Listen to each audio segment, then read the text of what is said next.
Hello, Atlantis Scalar peeps. This is Dr. Elisa Medhus with Atlantis Scalar, but also with Channeling Eric, a blog and YouTube channel I created after my son, Eric Medhus, died. And I'm going to continue reading you your bedtime stories, so get up under the covers all snuggly. We're going to continue reading, My Life After Death, a Memoir from Heaven. This is a cool chapter, number 6, called The Blackness. Think of the color black. Black like the night sky when there's no moon out. Black like a black cat on Halloween, which was actually yesterday. Sorry about my voice. I sound like an old smoking man. I have a cold. Are you thinking about it? Good. Now stop, because that's not going to get you even close to the all-consuming darkness that surrounded me when I left my life review. I should have been terrified, but I wasn't. Believe it or not, it had a smell to it. If I had to describe that smell, I'd say it was like the fragrance of the crisp morning air. Then slowly, these colors started to appear out of the darkness that surrounded and permeated me. I've never gone deep sea diving, where it's pitch black except for those creatures that can create their own light through bioluminescence. Big word for a little boy. But that's what those colors were like. They were their own contained light source. It was beautiful. The blackness was like being in a womb before you're born.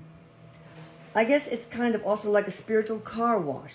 It heals you, nourishes you, and prepares you to go to the next step in your spiritual existence, all new and sparkly clean. This part of my healing didn't take very long for me, because my energetic field wasn't all that damaged, despite the fact that I'd committed suicide.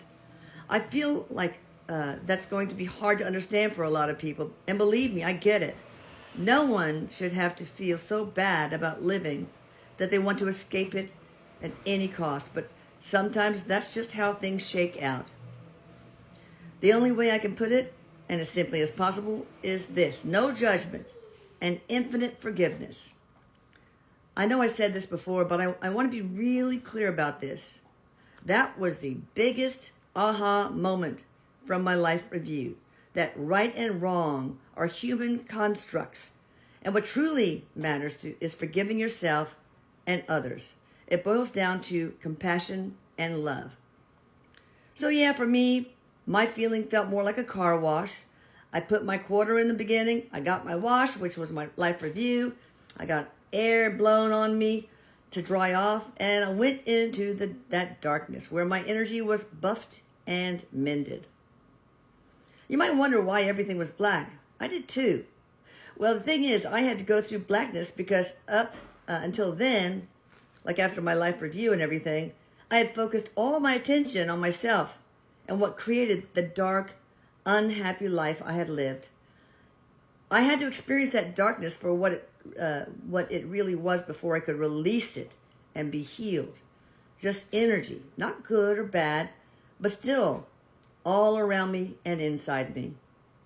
Before I go on, I really want to say a little bit more about living with a mental illness, because it's something that heavily influenced the way I thought and acted when I was alive, and in a lot of ways continues to influence me as a spirit. Living with a mental illness sucked for me because I was always second-guessing myself. And no matter how great I felt one day or week or month, I'd always plunge back into severe depression and hopelessness. Oh, baby. My mental illness made me feel like I was wrong and everything was right. Everyone else was right. It made me feel like they had something I didn't, and that they were living their life in a certain way that I wasn't or couldn't. It's like everyone but me came into life wearing the same shoe size, but my shoes were 2 sizes too small. So I had to walk throughout life in pain. Anyway, what all this talk about mental illness has to do with the blackness is this. As I spent time there, feeling myself being washed, cleaned, all the stigma and pain and confusion of my disease fell away, along with everything else. And I felt, and for the first time, pretty much ever, I felt what it was like to be free from that. Wow. During my time in the blackness, my body started to feel different too. At first I was afraid. I was petrified, haha, sorry, to look down on it, so I didn't. At that point, I just felt like I didn't have a sense of human anatomy or shape anymore. It was like, these are my fingers, this is my nose, and I didn't have that feeling that my skin was the boundary between my environment and me. I just got this sense that I was some sort of light with a shape to it, maybe like the beings I'd seen earlier.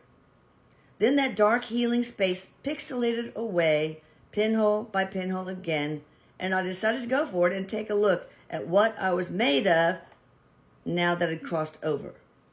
That will be the next chapter, my new body. That's a good one. All right, you guys check out channelingerik.com and atlantiscaler.com. Love you all. Bye-bye. And good night.